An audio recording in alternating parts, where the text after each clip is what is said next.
Bem-vindos a mais um capítulo de Quarta Asa, pessoal. Hoje a gente vai ler o capítulo 6.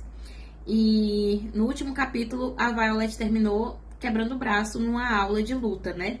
E sabe o que foi que eu pensei depois? Eu fiquei pensando assim, o Dan tava lá, e se ele já não queria que ela fizesse nada, agora que ele não vai deixar a menina fazer nada mesmo, vai ficar com medo dela sair pra fora e respirar.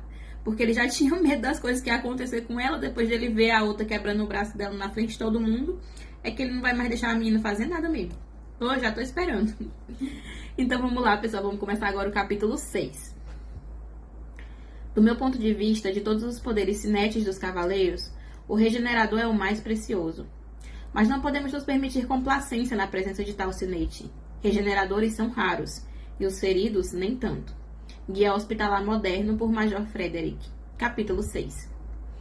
As chamas da agonia engolem meu antebraço e torso, enquanto Dan me carrega pela passagem coberta para sair da divisão dos cavaleiros, atravessando a ravina e chegando na divisão hospitalar. É basicamente uma ponte de pedra coberta e ladeada por mais pedras, o que faz dela um túnel suspenso com algumas janelas. Mas eu não estou pensando com clareza o bastante para entender o cenário, enquanto nós corremos por ele. Os passos de Dan cruzando a distância com facilidade. E estamos quase lá. Ele me acalma. O aperto firme, mas cuidadoso, ao me segurar pelas costelas e embaixo dos joelhos.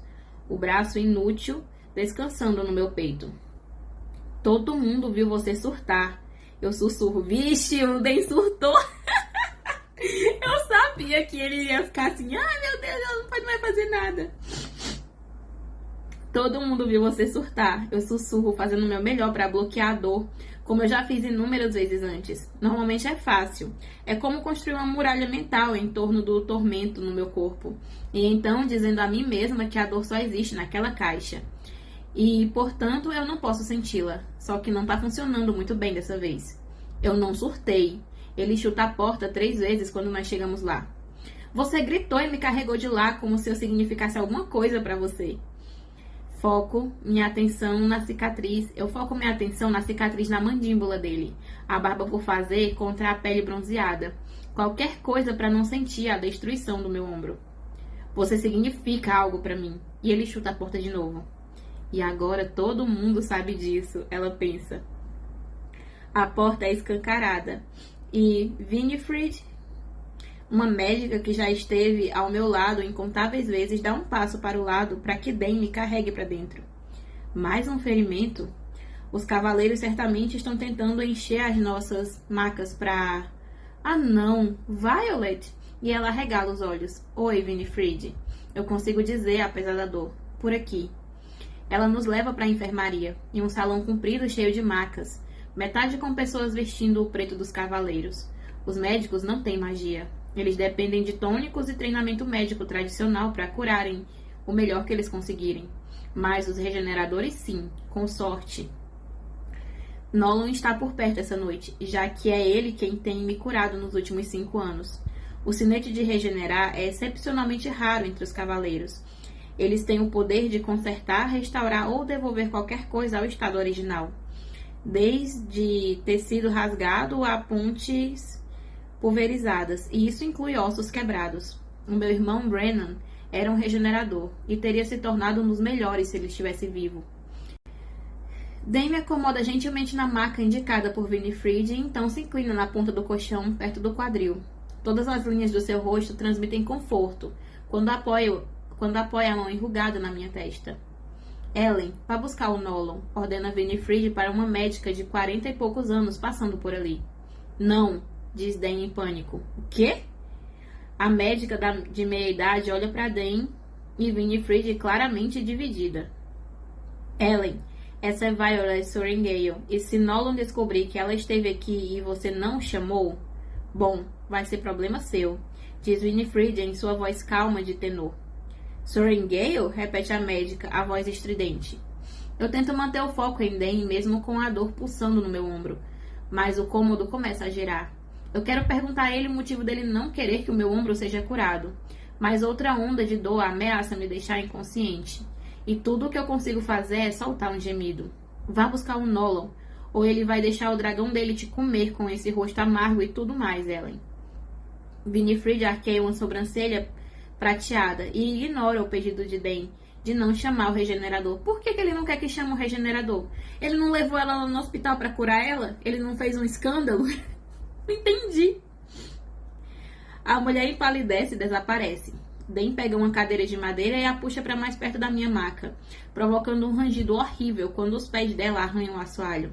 Violet, eu sei que tá doendo, mas talvez... Talvez o quê, Dan Etos? Você quer ver a menina sofrer? Winifred começa o sermão. Eu disse a ela que eles iriam te quebrar, murmura ela quando se inclina em cima de mim, os olhos cinzentos me avaliando, cheios de preocupação. Winifred é a melhor médica de Basgate e ela prepara todos os tônicos que receita. Ela já cuidou de mim em incontáveis situações. Mas ela me escutou? Claro que não. Sua mãe é tão teimosa. Ela segura o meu braço machucado e eu gemo quando eu o erro alguns centímetros, cutucando o ombro. Bom, tá quebrado mesmo. Winifred faz um barulho de reprovação e levanta as sobrancelhas ao ver o meu braço. E parece que vamos precisar de um cirurgião para o ombro. O que houve? Ela direciona a pergunta para Dan. Um combate. Eu explico em uma só palavra. Você fica quieta e guarda suas energias. E Winifred olha para Dan. Seja útil, garoto, e puxe essas cortinas para nos esconder.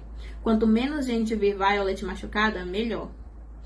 Ele fica, por que todo mundo esconde que essa menina se machuca? O que é o problema? Não consigo entender.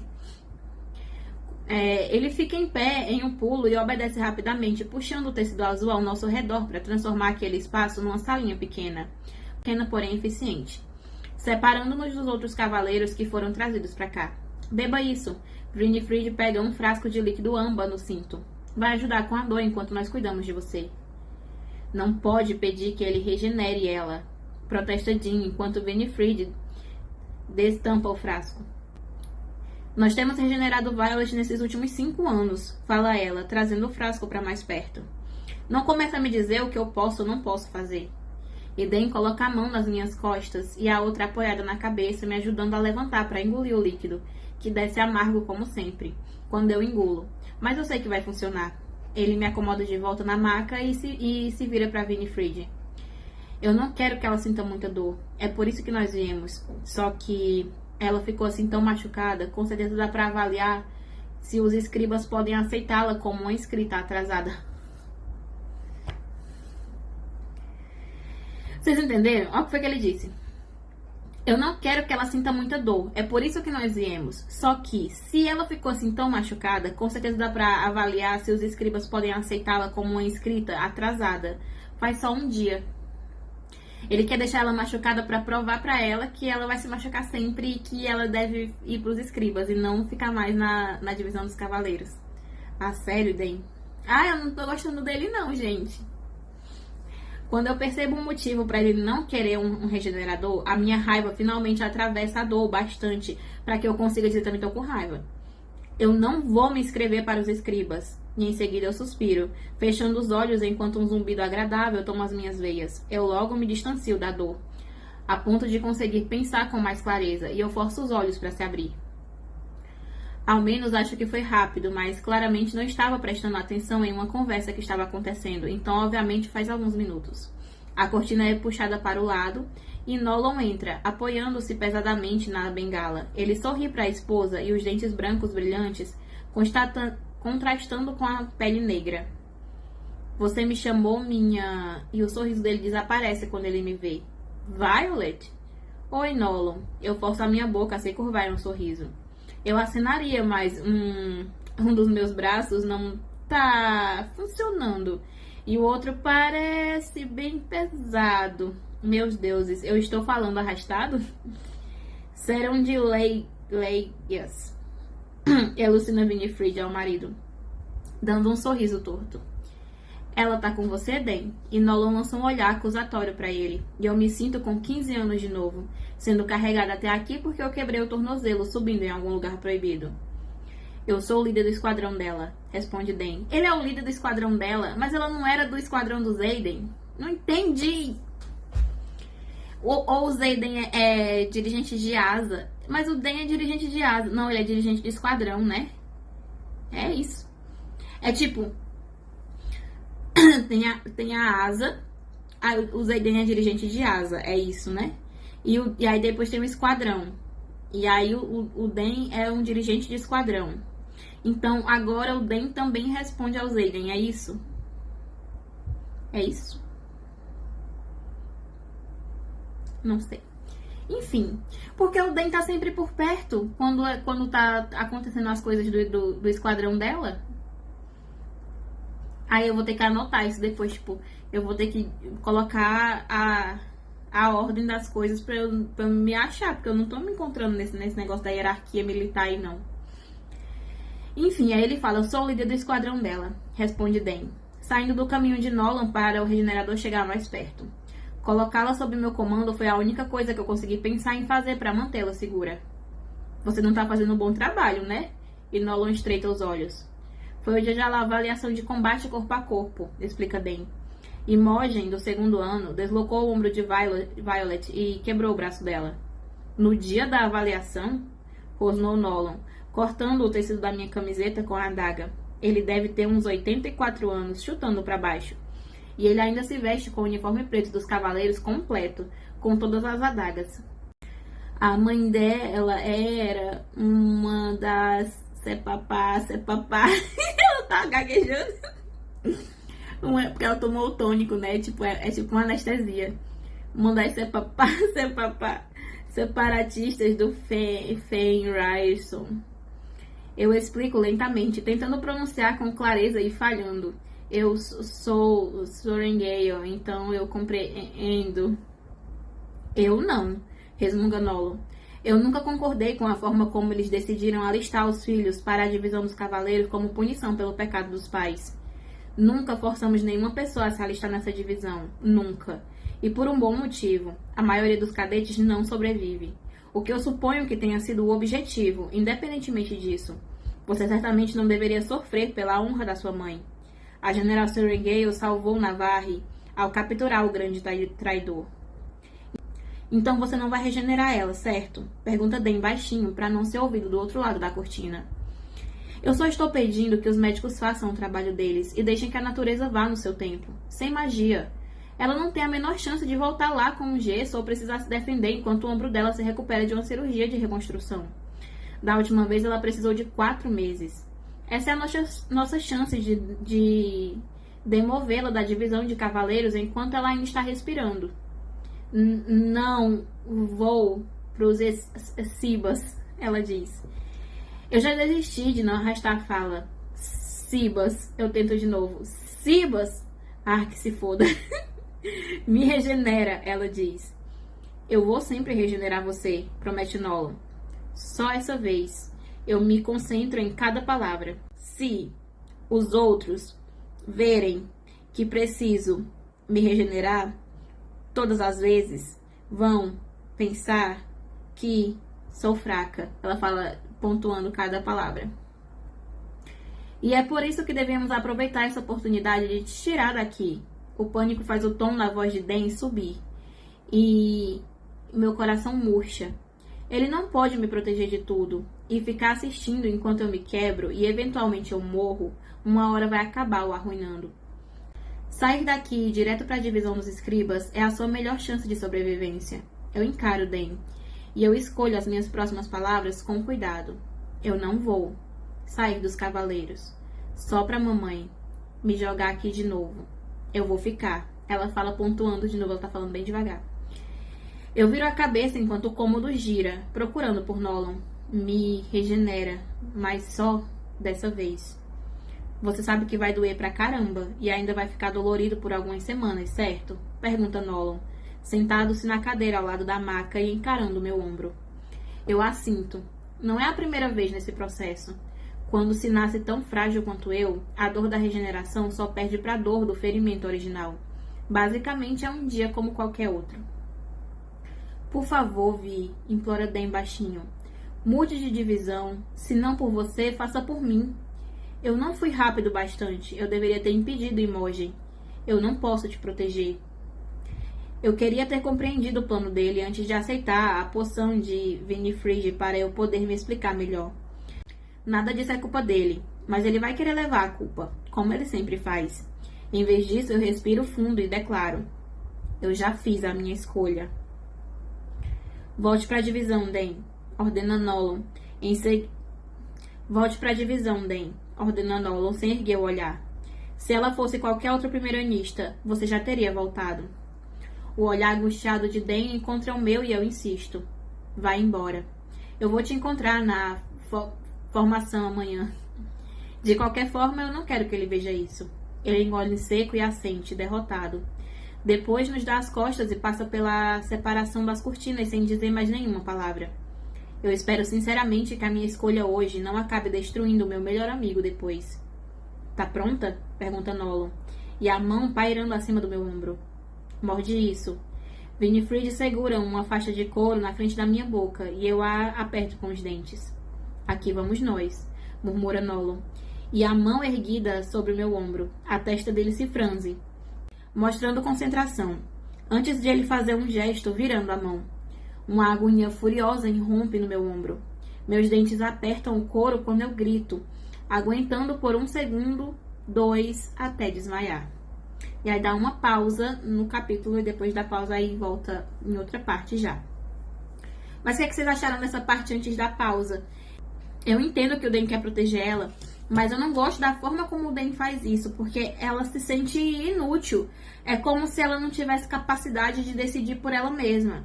Por mais que ela tá fazendo isso pela mãe dela, que colocou ela ali, eu tenho certeza que se ela não tivesse certeza do que ela tá fazendo, ela não teria ido. E é como a mãe dela disse, que ela já sentiu muitas dores durante a vida inteira. Então, uma dor a mais, uma dor a menos, pra ela é uma coisa normal. Se ela se machuca com tanta facilidade, em casa ela se machuca sempre, qual a diferença dela se machucar em casa pra ela se machucar ali? Entendeu? Ah, não, mas é porque ela tem chance de morrer. Mas se ela é tão frágil o tempo todo, ela tem chance de morrer em qualquer momento. Então, meio que não faz muita diferença pra ela. Faz pros outros, né? Os outros acham que ali é muito perigoso. Mas eu acho que pra ela, uma queda de uma escada em casa e uma luta num campo de batalha é a mesma coisa. Entendeu? É isso que eu penso. Aí depois da pausa tem assim. O quartel está quase cheio quando eu volto mais tarde naquela noite. O meu braço direito pulsando de dor em uma tala azul clara, que me torna um alvo ainda maior, se é que isso é possível. Talas gritam fraqueza, talas gritam frágil, gritam risco à asa. Se eu quebro um braço assim tão fácil no tatame, o que vai acontecer quando eu estiver no dorso de um dragão? Já faz muito tempo que o sol se pôs, mas o saguão está iluminado pelo brilho suave das luzes mágicas, enquanto as outras mulheres do primeiro ano se preparam para dormir. Eu lanço um pequeno sorriso para uma menina que segura um pano manchado de sangue contra o lábio inchado, e ela devolve o gesto, estremecendo. Eu conto 3 camas vazias seguidas, mas isso não significa que as cadetes morreram, certo? Poderiam estar na divisão hospitalar, assim como eu, ou talvez estejam nos aposentos de banho. Você voltou? Rhiannon pula da cama, já vestida com o short e a camiseta de dormir. O alívio estampado em seus olhos e no seu sorriso quando ela me vê. Eu voltei, eu digo, tranquilizando-a. Com uma camiseta a menos, mas eu tô aqui. Você pega outra amanhã. Ela parece que quer me abraçar, mas ela olha a tala e dá um passo para trás, sentando-se na beirada da cama. Eu faço o mesmo na minha, ficando de frente para ela. Foi muito ruim? Vai doer nos próximos dias, mas eu vou ficar bem desde que eu consiga deixar imobilizado. Vai estar novo quando nós começarmos os desafios no ringue. Eu tenho 2 semanas para descobrir como eu vou impedir que isso se repita. Eu vou te ajudar na preparação. Ela promete. Você é minha única amiga aqui. Então eu prefiro que você não morra quando as coisas ficarem sérias. Eu acho que agora que eu tô começando a confiar na Rhiannon. Eu achava assim, será que dá pra confiar nela? Era muito cedo pra decidir, mas agora eu acho que ela é do bem. A boca de Rhiannon se curva em um sorriso irônico. Eu vou fazer o possível. Eu sorrio de volta.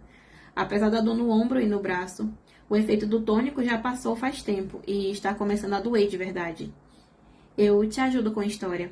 Eu apoio um peso na mão esquerda e ela escorrega para baixo do travesseiro e eu encontro algo ali. Ninguém vai parar a gente, declara Rhiannon, e o olhar dela indo em direção a Terra, a garota curvilínea de cabelos escuros de Moraine, quando ela passa ao lado das nossas camas. Eu tiro um livro de debaixo do travesseiro. Um livro não, uma caderneta, com um bilhete dobrado que diz Violet, na caligrafia de Mira. e com uma mão só eu abro o bilhete. Violet. Fiquei tempo bastante para ler a chamada de manhã. E você não estava nela, graças aos deuses. Eu não posso ficar mais. Eles precisam de mim na minha asa. E mesmo que eu pudesse ficar, não me deixariam ver você. Eu subornei um escriba para deixar isso na sua cama. E eu espero que saiba que eu tenho muito orgulho de ser a sua irmã.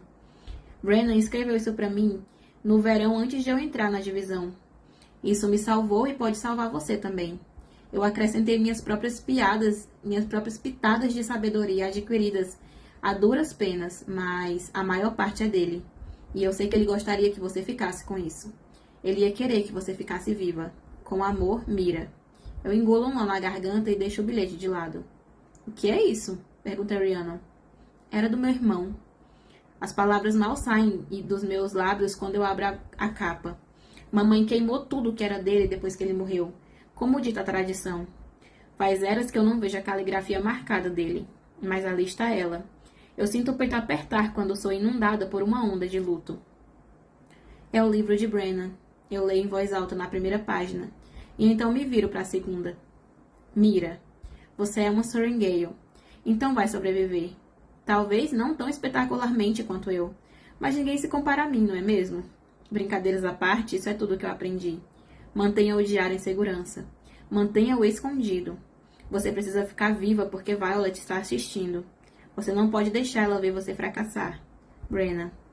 Lágrimas ameaçam cair, mas eu as seguro. Vocês viram? O Brennan escreveu pra Mira falando assim: fica viva, vence aí, porque a Violet está olhando. Como que a gente diz assim, tipo, dá o exemplo pra sua irmã. Deixa ela ver que você consegue, que ela pode conseguir também. Não tipo, ai, a Violet não vai conseguir, então consegue você. Eu achei que o Brennan é mais sensato. Pena que ele já morreu. Lágrimas ameaçam. Coitado, gente. Lágrimas ameaçam cair, mas eu as seguro. É só o diário dele. Eu minto. Folheando as páginas. Eu consigo ouvir o tom sarcástico e alegre dele enquanto eu passo as páginas. Como se Brennan estivesse parado ali, tratando todo tipo de perigo com a leveza de uma piscadela e de um sorriso torto. Caralho, como eu sinto falta dele. Ele morreu já fazem 5 anos. Ah, isso. Rhiannon se inclina, os olhos pesarosos por empatia. A gente também nem sempre queima tudo. Às vezes é bom ter uma coisa ou outra, sabe? É, eu sussurro. Significa tudo pra mim ter isso comigo. E ainda assim eu sei que mamãe já vai jogar no fogo se ela o encontrar. Rhiannon se senta de novo na cama, abrindo o livro de história, e eu sou levada de novo pela caligrafia de Brennan, começando pela 3ª página. Agora é o livro dele, né? Você sobreviveu ao parapeito. Ótimo. Seja vigilante nos próximos dias e não faça nada para chamar atenção. Eu desenhei um mapa aqui que mostra não só as salas de aula, mas também onde ficam os instrutores. Eu sei que você está nervosa com os desafios, mas não deveria ficar. Não com esse seu gancho de direita inabalável. As lutas podem parecer aleatórias, mas elas não são. O que os instrutores não contam é que eles decidem os desafios na semana anterior. Mira, qualquer cadete que pode solicitar um desafio, é claro, mas os instrutores vão designar os pares baseados em eliminar os mais fracos. Isso significa que quando o combate corpo a corpo de verdade começar, os instrutores já sabem quem você vai enfrentar naquele dia. E aqui vai um segredo. Se você souber onde procurar e conseguir entrar sem ser vista, vai saber com quem irá lutar para poder se preparar. E eu prendo a respiração e devoro o restante do registro, sentindo minha esperança florescer. Se souber com quem eu vou lutar, eu posso começar a batalha antes mesmo de entrar no ringue. E a minha mente rodopia um plano se formando. Eu tenho 2 semanas para conseguir tudo o que eu vou precisar antes dos desafios começarem. E ninguém conhece Basgate como eu. Tá tudo aqui. E um sorriso lento se espalha pelo meu rosto. Eu sei como sobreviver. E acaba o capítulo. Eu achei interessante. Agora ela tem um livro que o irmão dela teve em Basgate, a irmã dela teve em Basgate, então tem praticamente um guia para ela de como que ela vai agir ali, como que ela vai sobreviver. Eu achei interessante. Gostei. Agora, desse capítulo, de novo, eu não gostei do Dan. Eu acho a forma com que ele trata a Violet muito... Talvez ela tenha um envolvimento amoroso com ele aí nessa primeira parte do livro, né? Porque eu sei que ela vai ficar com o Xaden, mas o Xaden também não me chamou muita atenção ainda. Ele não fez nada ainda que eu ache impressionante, nem apareceu muito, a gente não viu da personalidade dele nada. Ele conversou com a Violet 2 migalhas de conversa, não sabe, não teve nada assim que tipo, uau, o Xaden é maravilhoso. Não, ele não é nada, tipo, certo, ele parece ser muito inteligente, porque ele participou da aula e ele tem um dragão muito forte. Ok, então significa que ele também é muito forte. Mas não tem aquela coisa tipo assim, uau, que cara especial, que cara que chama a atenção. Ainda não me chamou a atenção. Eu tô prestando atenção nele porque eu sei que ele é o protagonista. Mas caso eu não tivesse essa informação, eu não estaria prestando atenção nele, porque ele mal aparece ainda, né? Eu estaria mais prestando atenção no Dan, que ainda pra mim é uma incógnita. Eu não sei se a Violet vai ficar com o Dan ou não. Que ele é apaixonado por ela, claramente ele é, né? Tá óbvio aí. E que ela também é apaixonada por ele, também tá óbvio. Agora, se eles vão ter um envolvimento romântico nesse início, aí é que eu não sei. Ela tá ficando com raiva dele com o passar do tempo, né? É o segundo dia que ela tá em Basgate e ela já tá com raiva dele. Eu também já tô com raiva dele. Então, eu não sei se eles vão se envolver romanticamente. Agora, a Rhiannon, eu gosto dela, confio nela. Os outros, o pessoal que apareceu, eu não lembro mais de ninguém. Então, as únicas pessoas que eu lembro são essas, então eu vou usar essas informações para o próximo capítulo. Então é isso, pessoal. Deixa pra mim nos comentários o que vocês acharam desse capítulo. O que vocês acharam dela ter recebido esse livro do Brennan, né, pelas mãos da Mira. E sobre ela ter se machucado e o Dan ter tentado fazer com que ela vá de novo para a divisão dos escribas. Então é isso, pessoal. Até o próximo capítulo. Tchau, tchau.